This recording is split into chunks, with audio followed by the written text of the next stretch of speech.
Seiring semakin pesatnya perkembangan teknologi, berbagai tantangan semakin dihadapi oleh kesemua kalangan. Salah satunya adat dan budaya Bali yang dikhawatirkan semakin dilupakan oleh kalangan generasi muda. Semakin bertambahnya tahun, perkembangan teknologi informasi dan komunikasi semakin pesat, seperti perkembangan teknologi AI atau kecerdasan buatan.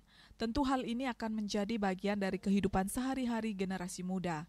Akademisi I Gusti Bagus Artanegara menyatakan, tantangan saat ini sangatlah banyak, contohnya dalam wujud judi online, yang merupakan salah satu dampak kemajuan teknologi. Teknologi akan menjadi hal positif jika mampu dimanfaatkan dengan baik. Jika generasi muda bermain teknologi yang tak terkontrol, maka akan memberikan dampak negatif. Generasi muda merupakan harapan bangsa. Generasi muda juga mesti senantiasa melestarikan budaya Bali, jangan sampai generasi muda tergerus dengan budaya asing.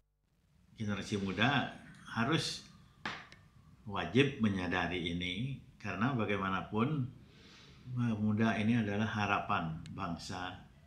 Masa depan bangsa ini ada di tangan pemuda.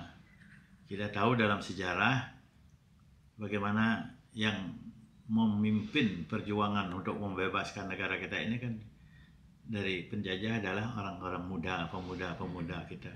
Karena itu kita menaruh harapan besar kepada pemuda, generasi muda kita, jangan sampai terpuruk. Sebab kalau generasi muda kita terpengaruh oleh budaya asing sehingga lupa kepada budayanya sendiri, itu akan menyebabkan punahnya juga kebudayaan kita ke masa depan. Sebab tidak ada lagi yang kita bisa banggakan. Sebab Bali terkenal karena budayanya, karena alamnya. Karena itu kewajiban kita semua tanpa kecuali, tidak hanya generasi muda, tapi semua wajib memelihara Bali dengan sebaik-baiknya. Harapannya di tahun 2025 ini, yakni para generasi muda mesti belajar dan bekerja lebih giat lagi dengan penuh kedisiplinan. Desak Aryani, Bali TV.